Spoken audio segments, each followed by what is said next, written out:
The Boston Marathon Bombings, Boston, 2013. The air in Boston on the 15th of April, 2013, buzzed with the electric pulse of Patriots Day. Boylston Street, lined with cheering crowds, throbbed with the rhythm of pounding feet and triumphant roars as runners neared the finish line of the 117th Boston Marathon. Families waved homemade signs, children perched on shoulders, and strangers bonded over shared excitement.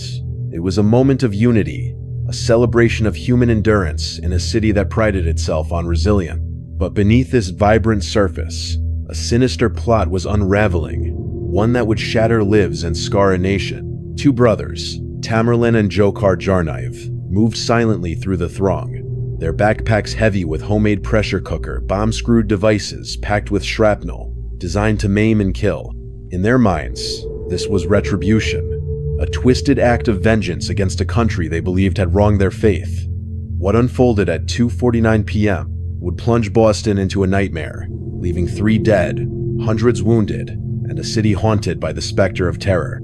The first bomb erupted outside Marathon Sports, a deafening roar that tore through the festive clamor. Spectators who moments ago had been clapping froze, their cheers replaced by screams. A cloud of smoke billowed, and the ground became a grotesque canvas of blood, glass, and twisted metal. 12 seconds later, a second blast ripped through the crowd 210 yards away, outside the Forum restaurant. The precision was chilling. 2 explosions, timed to maximize carnage, transforming a joyous finish line into a war zone. Crystal Campbell, a 29-year-old restaurant manager with a radiant smile, crumpled to the pavement, her life extinguished. Lingzi Liu, a 23-year-old Chinese exchange student chasing her American dream at Boston University, lay motionless, her aspirations snuffed out. Martin Richard, an 8-year-old boy whose gap-toothed grin had lit up his family's day, was torn from his parents' embrace, his small body unable to withstand the blast. Over 260 others were wounded, 17 of them losing limbs, their lives forever altered by the shrapnel that shredded flesh and bone. The sidewalks, once a stage for triumph, were now strewn with the debris of shattered dreams, running shoes, torn banners, and the anguished cries of survivors. Tamerlan Tsarnaev, 26, the elder brother, was a once promising boxer whose life had veered into a dark obsession with radical Islam. His brooding intensity and growing resentment toward the United States had festered, fueled by online propaganda and a 2012 trip to Dagestan, where he connected with extremist ideologies. 2 years earlier, Russia's FSB had warned the FBI about his potential ties to radical groups, but interviews with Tamerlan and his family revealed no concrete threat, at least not then. By 2013, he was a ticking time bomb, his anger cloaked in a quiet demeanor as he walked among the marathon crowds. Dzhokhar, just 19, was his shadow, a seemingly all-American college sophomore at the University of Massachusetts Dartmouth. Known to friends as Jahar, he blended into campus life, smoking marijuana, hitting the gym, and flashing a boyish charm that masked the darkness brewing within. Yet his academic struggles saw 1.09 GPA, 7 failing grades, and a $20,000 unpaid university. Bill hinted at a life unraveling. Under Tamerlan's influence, Dzhokhar had embraced a warped ideology, one that justified mass murder as a path to paradise. The brothers' plan was meticulous, yet eerily detached. They had spent weeks assembling their bombs, following instructions from Al-Qaeda's Inspire magazine. Pressure cookers, packed with nails, BBs, and explosives, were chosen for their ability to inflict maximum harm. The backpacks they carried blended seamlessly with the marathon's bustling chaos. No one suspected the death they bore. After placing the bombs, the Tsarnaevs slipped away, their cell phone call triggering the remote detonations. As the first explosion rocked Boylston Street, they were already retreating, leaving behind a scene of unimaginable horror. Emergency responders rushed in, their radios crackling with panic as they triaged the wounded. Police, firefighters, and bystanders became heroes in an instant, tying tourniquets and carrying victims to safety. Yet the question hung heavy in the air: who could do this? In the hours that followed, Boston's spirit was tested. The city, known for its grit, faced a terror it hadn't seen since the days of 9/11s.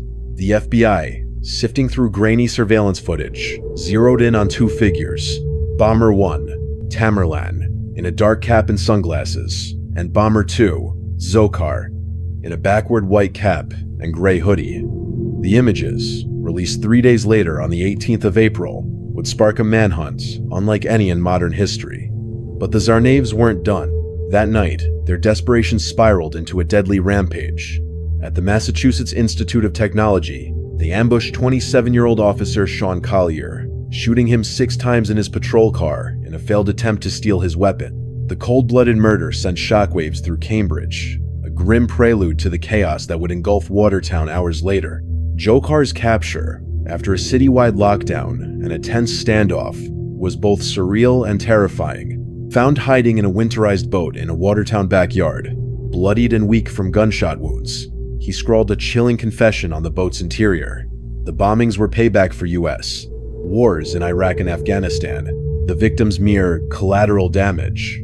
His words, scratched in the dim light, revealed a mind consumed by a warped sense of justice. Charged with 30 federal counts, including use of a weapon of mass destruction, Dzhokhar faced a trial that gripped the nation. In 2015, a jury convicted him on all charges, sentencing him to death for the bomb that killed Martin Richard and Lingzi Liu. Tamerlan, dead after a shootout where Dzhokhar ran him over in a stolen SUV, escaped earthly justice. Yet Dzhokhar's fate remains uncertain. His death sentence, overturned in 2020 over juror bias concerns, was reinstated by the Supreme Court in 2022, only to face further scrutiny in 2024. Today, he languishes in a Colorado supermax prison, his execution delayed by a federal moratorium. This is the story of the Boston Marathon Bominga tale of betrayal, bloodshed, and a city's unyielding resolve. It begins with 2 brothers, their hearts poisoned by hate, and a plan that turned a spring day into a massacre. As we unravel their path, from quiet radicalization to a desperate flight, prepare to peer into the abyss of human cruelty. Boston's scars run deep, but so does its strength. Follow this journey to uncover the chilling truth behind the attack, the manhunt that paralyzed a city, and the community that refused to break. Picture this: 2 brothers, Tamerlan and Dzhokhar Tsarnaev, hearts pounding, adrenaline surging, weaving through the shadows of Boston's back streets. They've just pulled off the unthinkable, detonating homemade bombs at the Boston Marathon on the 15th of April, 2013, killing 3, maiming hundreds, and plunging a city into terror. The finish line on Boylston Street is a smoldering ruin, and the FBI's net is tightening. But these 2, they're not masterminds stroking Persian cats in a secret lair. No, they're more like the hapless villains in a low-budget action flick, their grand escape plan unraveling with every misstep. This is the story of their frantic, almost laughably doomed getaway, a high-octane chase that feels like it was scripted by a hungover Hollywood intern, complete with carjackings, shootouts, and a finale so absurd it could only be real. Buckle up, because the Tsarnaev brothers' flight from justice is a wild, twisted ride that'll leave you gasping, smirking, and hungry for more. The day after the bombing, Boston is a city on edge. Sirens wail, helicopters thrum overhead, and the marathon's festive banners now flap mournfully over blood-stained sidewalks. Tamerlan, 26, the brooding boxer with a chip on his shoulder the size of Fenway Park, is holed up with his younger brother, Dzhokhar, 19, the pot-smoking college kid who somehow thought bombing a marathon was his ticket to jihadist glory. Their Cambridge apartment, a cluttered mess of pizza boxes and radical manifestos, is no longer safe. The FBI has surveillance footage, grainy but damning, showing the brothers, backpacks slung over their shoulders, strolling through the marathon crowd like tourists. By the 18th of April, those images are plastered across every television screen in America. The Tsarnaevs' faces staring back at a nation baying for justice. Tamerlan's dark cap and sunglasses scream, trying too hard to look cool, while Dzhokhar's backward white cap and hoodie make him look like he's auditioning for a frat party, not a terrorist cell. The world knows their names, and the clock is ticking. You'd think 2 guys who meticulously built pressure cooker bombs would have a slick getaway plan, right? Wrong. The Tsarnaevs' next moves are a masterclass in how not to be a fugitive. Picture Tamerlan, all coiled intensity, barking orders at Dzhokhar, whose laid-back stoner vibe is crumbling under the weight of their new reality.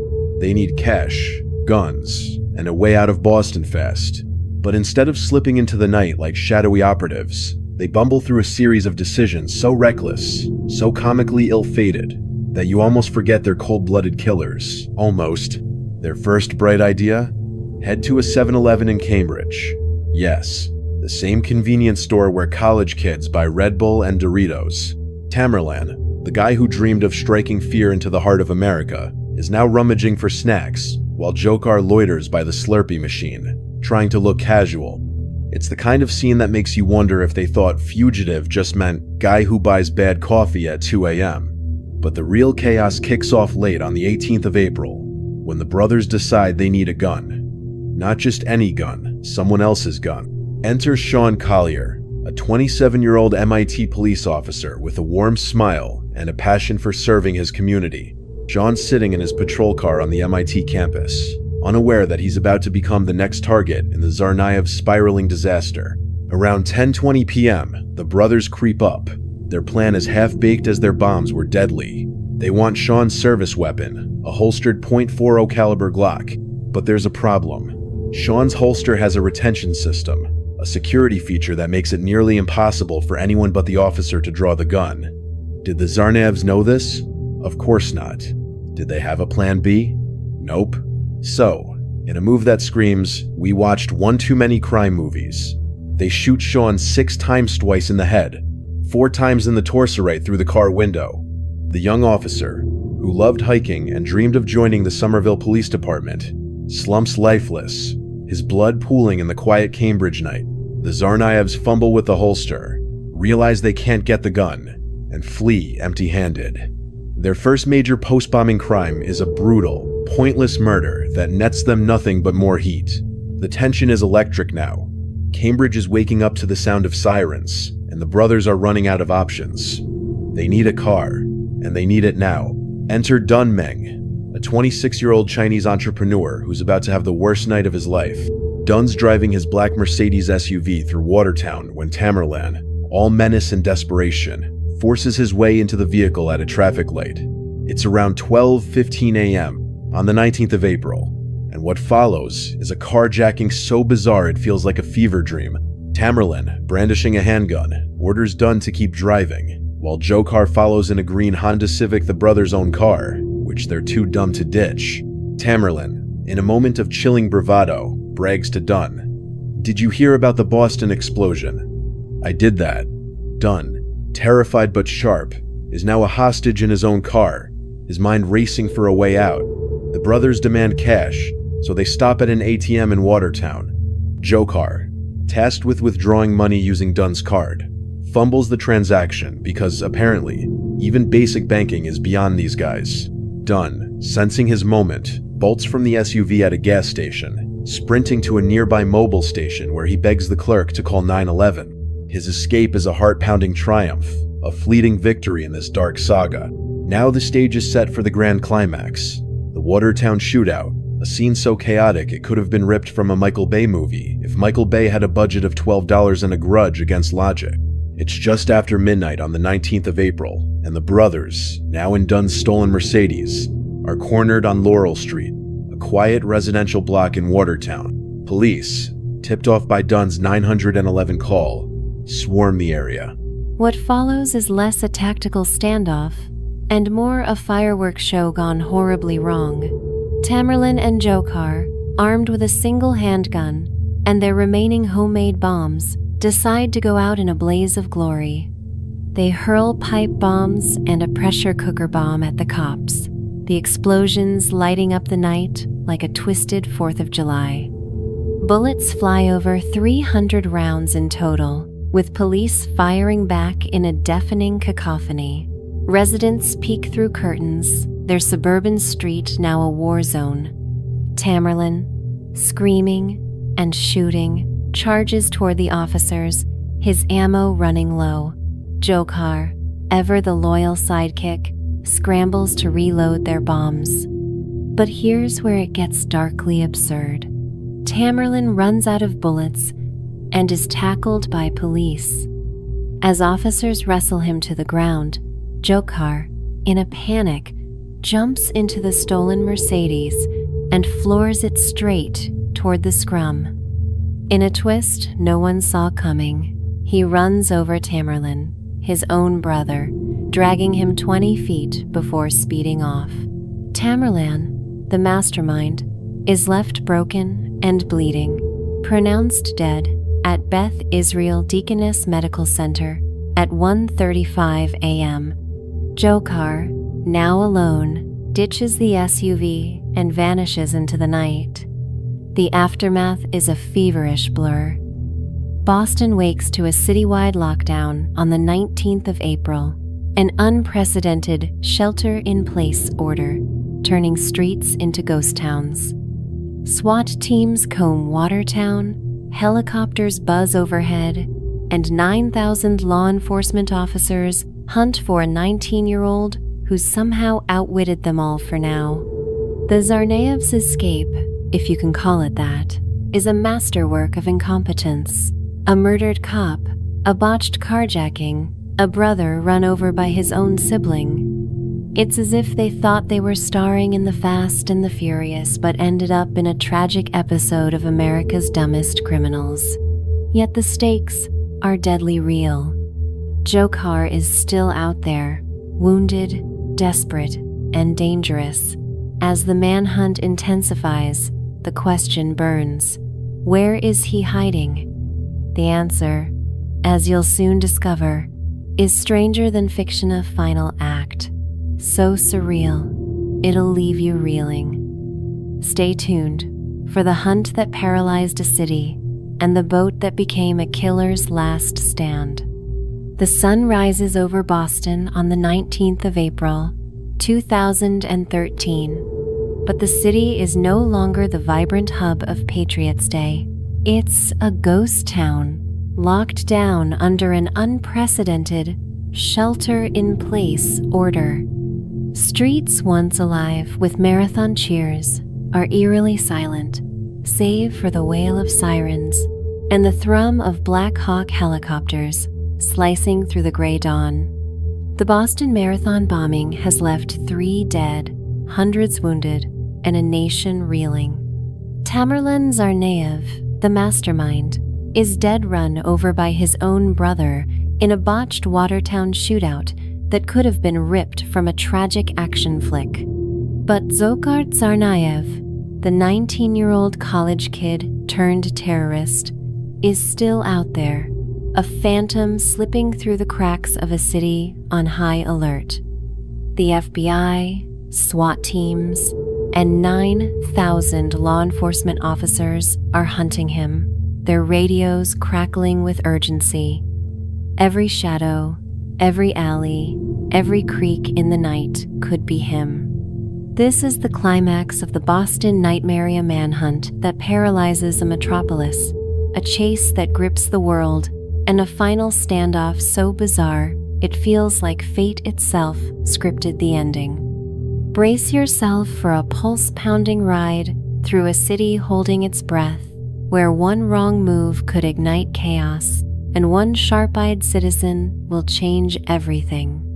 Watertown, a quiet suburb west of Boston, is now the epicenter of this unfolding drama. Just hours ago, Laurel Street was a war zone, lit up by the Tsarnaev's pipe bombs and a hail of gunfire that left Tamerlan dead and Dzhokhar on the run. The stolen Mercedes SUV he fled in lies abandoned, its bullet-riddled frame a testament to the brothers' desperate last stand. Blood trails snake through backyards, hinting at Dzhokhar's injuries, gunshot wounds from the shootout, possibly self-inflicted in the chaos. He's alone now, no longer the cocky sophomore who blended into UMass Dartmouth's frat parties. His backward white cap, so conspicuous in the FBI's surveillance footage, is gone, replaced by a primal instinct to survive. But where can you hide when an entire city is a trap? Boston's 617 area code is a pressure cooker. Its 600,000 residents ordered indoors, businesses shuttered, and public transit frozen. Logan Airport is closed, Amtrak trains are halted, and the Charles River glints under the watchful eyes of snipers perched on rooftops. The manhunt is a spectacle, broadcast live on CNN, Fox, and every smartphone screen, with anchors breathlessly narrating each development. America is glued to the drama, and Joe Carr is the prey. The tension is unbearable. A taut wire stretched across Greater Boston. SWAT teams in tactical gear sweep through Watertown's colonial homes, their rifles raised as they clear garages, sheds, and basements. K-9 units sniff for traces of the fugitive, their barks echoing in the stillness. Overhead, thermal imaging cameras on helicopters scan for heat signatures. But Joe Carr is a ghost, his trail cold. Residents huddle behind locked doors, peeking through blinds, their hearts racing at every unfamiliar sound. Was that a footstep in the backyard? A rustle in the bushes? The fear is palpable, a citywide pulse of dread. Joe Carr isn't just a bomber, he's a specter. A 19-year-old whose boyish charm hit a heart cold enough to kill 8-year-old Martin Richard, 29-year-old Crystal Campbell, and 23-year-old Lingzi Liu. His scrawled confession, later found in his final hiding place, will reveal his motive. The bombings were payback for US. Wars in Iraq and Afghanistan, the victims mere collateral damage. But for now, he's a shadow, and Boston is a city under siege, its courage tested by the unknown. As the day drags on, frustration mounts. The lockdown, now stretching into its 12th hour, is suffocating. Governor Deval Patrick and Boston Police Commissioner Ed Davis face mounting pressure to lift the order. Tips flood the FBI's hotline 1200 by day's end, but most are dead ends. A sighting in Brookline? False. A suspicious package in Cambridge? Just a forgotten backpack. The command center at Watertown's Arsenal Mall buzzes with activity. Analysts poring over maps and surveillance tapes. Joe Carr's faced those dark eyes. That disarming smirk haunts every briefing. He's wounded, likely unarmed, but still dangerous. Could he have fled to New York, as one tip suggests? Or is he closer, hiding in plain sight? The uncertainty gnaws at the city, each passing hour amplifying the stakes. Social media hums with speculation. Hashtags like #BostonStrong and #Watertown trending as strangers share prayers and theories. The world watches, breathless, as Boston balances on a knife's edge. Then, at 5:45 p.m., a spark of hope or dread. David Henneberry, a 66-year-old retired phone company worker, steps into his Watertown backyard on Franklin Street, just blocks from the shootout. The lockdown has just been lifted, and David, like many, is restless. His pride and joy, a 24-foot yacht named Slipaway 2, sits winterized under a white tarp, untouched since fall, but something's off. The tarp is loose, a strap undone, and a smear of blood stains the fiberglass hull. David's pulse quickens. He climbs a ladder, peers inside, and freezes. There, curled in the boat's cramped interior, is a figure bloodied, pale, and unmistakably human. It's Joe Carr Tsarnaev, the most wanted man in America, hiding not in a secret bunker or a distant city, but in a shrink-wrapped boat in a suburban backyard. David's heart pounds as he scrambles down, dials 911, and whispers words that will end the manhunt. "I think I found the suspect in my boat." The call, logged at 6:05 p.m., ignites a chain reaction that will bring this saga to its shattering climax. Watertown erupts into controlled chaos. Within minutes, Franklin Street is a fortress. SWAT teams, FBI agents, and local police swarm the Henneberry's backyard. Their flashlights cutting through the dusk, a Bearcat-armored vehicle rumbles into position, its turret trained on the Slipaway 2. Overhead, a Massachusetts State Police helicopter hovers, its thermal camera confirming a heat signature inside the boat. Joe Carr is alive, but barely weak from blood loss, his body riddled with wounds from the previous night's shootout. The scene is a powder keg, every officer's finger itching on the trigger. Is he armed? Does he have another bomb? The memory of Tamerlane's pipe bombs looms large, and no one wants to take chances. A negotiator's voice booms through a bullhorn, ordering Joe Carr to surrender. "Come out, your hands up." Silence. The crowd reporters, neighbors, even off-duty cops watches from behind barricades. their breath caught in their throats. The boat, a mundane symbol of summer leisure, is now a stage for a showdown that could end in bloodshed. The standoff stretches, each second an eternity. At 6:42 p.m., police deploy a flashbang grenade, its deafening blast meant to disorient Dzhokhar. Still, he doesn't move. A robotic arm from a bomb squad unit peels back the tarp, exposing the boat's interior to floodlights. Infrared footage shows Dzhokhar stirring, his movements sluggish. He's not holding a weapon, but his hands are hidden, fueling fears of a suicide vest. Officers fire less lethal rounds beanbag. Projectile Esto subdue him, but Dzhokhar remains defiant, a cornered animal in his final moments of freedom. The tension peaks, a crescendo of fear and anticipation. Will he detonate a bomb? Fight to the death? The world holds its breath, the live feed on CNN flickering with grainy images of the boat. Then, at 8:42 p.m., a breakthrough. Dzhokhar, bloodied and broken, raises his hands. He climbs out, staggering onto the boat's deck, his hoodie torn, his face gaunt. Officers swarm, cuffing him as medics rush in. The manhunt is over. Dzhokhar Tsarnaev, the bomber who terrorized Boston, is in custody. The resolution is as surreal as it is cathartic. As Dzhokhar is loaded into an ambulance, bound for Beth Israel Deaconess Medical Center. Ironically, the same hospital where Tamerlan was pronounced dead. Watertown erupts in cheers. Residents spill onto the streets, clapping for the police, their relief palpable. "Boston strong!" they chant, a defiant cry that echoes from Franklin Street to Fenway Park. Inside the boat, investigators find a chilling artifact, a note scrawled by Dzhokhar in pen, its words smeared with his own blood. He calls the bombings a message to America, justifying the deaths of innocents as retribution. The note, later revealed in court, is a window into a mind warped by hate, but it's also a relic of his defeat killer's last gasp in a boat that became his prison. Dzhokhar's capture marks the end of a 102-hour ordeal, but not the end of Boston's pain. The city's scarce physical, emotional, and psychological run deep, and the trial that looms will reopen every wound. This is the heart-stopping climax of the Boston Marathon bombing saga, a manhunt that turned a city into a battlefield, a fugitive who hid in plain sight, and a boat that became the stage for a nation's reckoning. As Dzhokhar faces justice, Boston begins to heal, its spirit unbroken. But the story isn't over.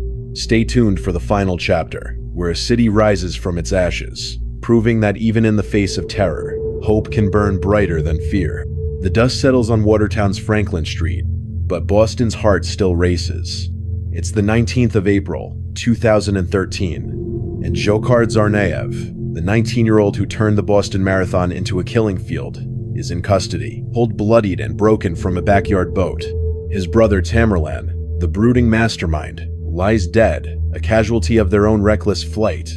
The city, locked down for 102 agonizing hours, exhales a collective gasp of relief, tinged with grief. Boylston Street, once a stage for runners' triumphs, is a crime scene, its sidewalks stained with the blood of Crystal Campbell, Lindsay Lou, and 8-year-old Martin Richard.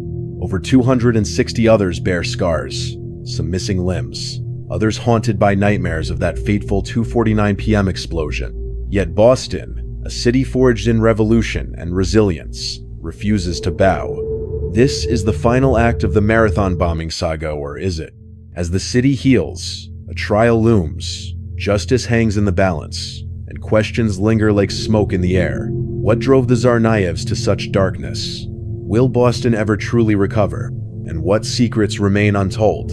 This ending is no neat bow, but a door cracked open, daring you to step into the shadows of what comes next.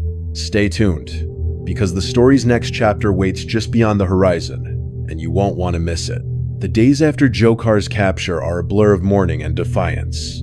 Bostonians spill onto the streets, their "Boston Strong" chants echoing from Fenway Park to the Public Garden. Makeshift memorials bloom on Boylston, street flowers, candles, and running shoes piled high in tribute to the fallen. Crystal's infectious laugh, Lindsay's quiet ambition, Martin's gap-toothed grin, they're gone. But their names are etched into the city's soul. Survivors, too, become symbols of grit. Jeff Bauman, who lost both legs in the first blast, vows to walk again, his defiance a middle finger to the Tsarnaev's hate. Heather Abbott, another amputee, learns to run on a prosthetic, each step a testament to a spirit unbroken. The One Fund, a charity born in the bombing's wake, raises over $80 million, funneling aid to victims and their families. Concerts at TD Garden, headlined by local heroes like Aerosmith and the Dropkick Murphys, draw thousands, their anthems of resilience drowning out the echoes of those pressure cooker bombs. Boston is hurting, but it's fighting, its pulse stronger than ever.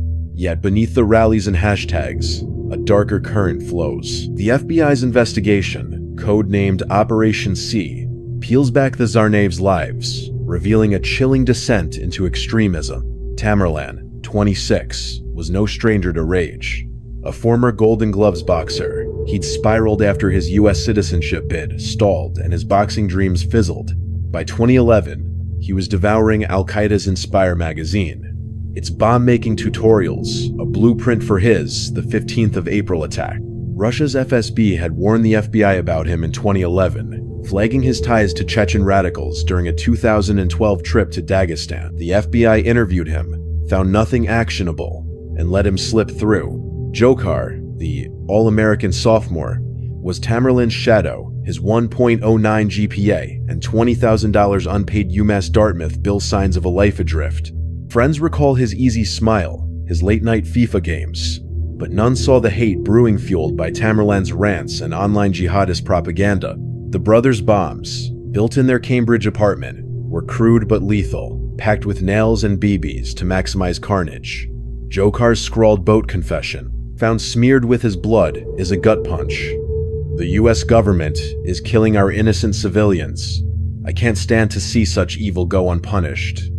To him, Martin, Crystal, and Lindsay were collateral damage. The words burn, a reminder that evil can wear a familiar face.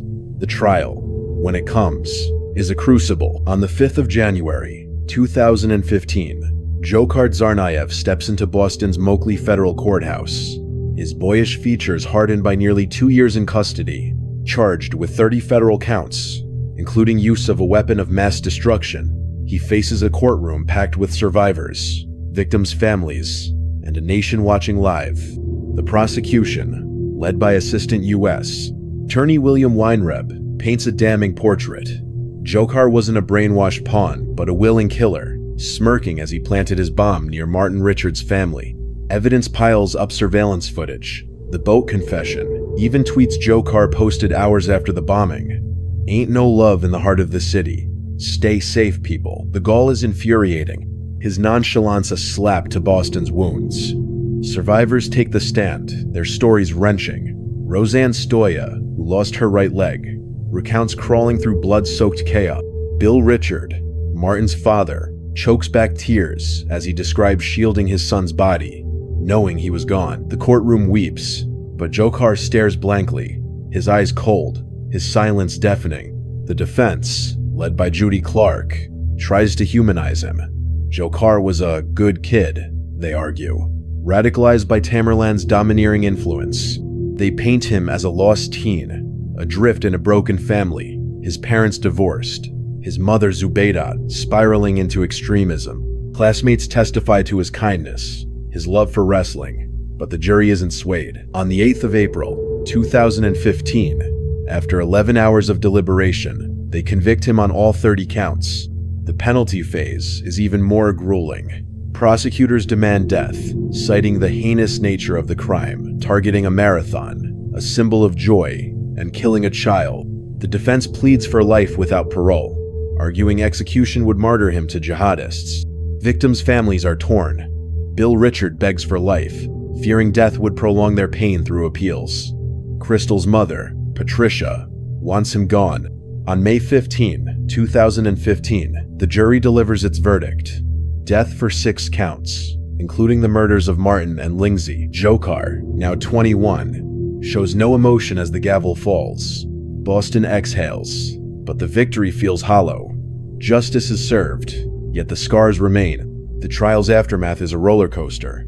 In July 2020, the First Circuit Court of Appeals overturns the death sentence, citing juror bias and an unfair trial. Survivors like Mark Fucuril, who lost his leg, are livid, feeling robbed of closure. But in March 2022, the U.S. Supreme Court reinstates the death penalty in a 6-3 ruling, affirming the jury's intent. By 2025, Dzhokhar languishes in ADX Florence, Colorado's Supermax prison, his cell a concrete tomb. A federal moratorium on executions, extended under President Biden, delays his fate, and whispers of new appeals swirl. Will he ever face the needle, or will he rot in obscurity, a forgotten footnote? The uncertainty gnaws, a wound that won't close. Boston watches, waits, and wonders. Is justice a gavel strike or a city's refusal to break? Boston's healing is its true triumph, a slow burn of courage and community. The 2014 marathon, held a year after the bombing, draws 36,000 run, 10,000 rupees, more than 2013. Meb Keflezighi, an American, wins the men's race, the first U.S. victory in 30 years, his bib dedicated to the victims. Spectators roar, their Boston Strong banners waving like battle flags.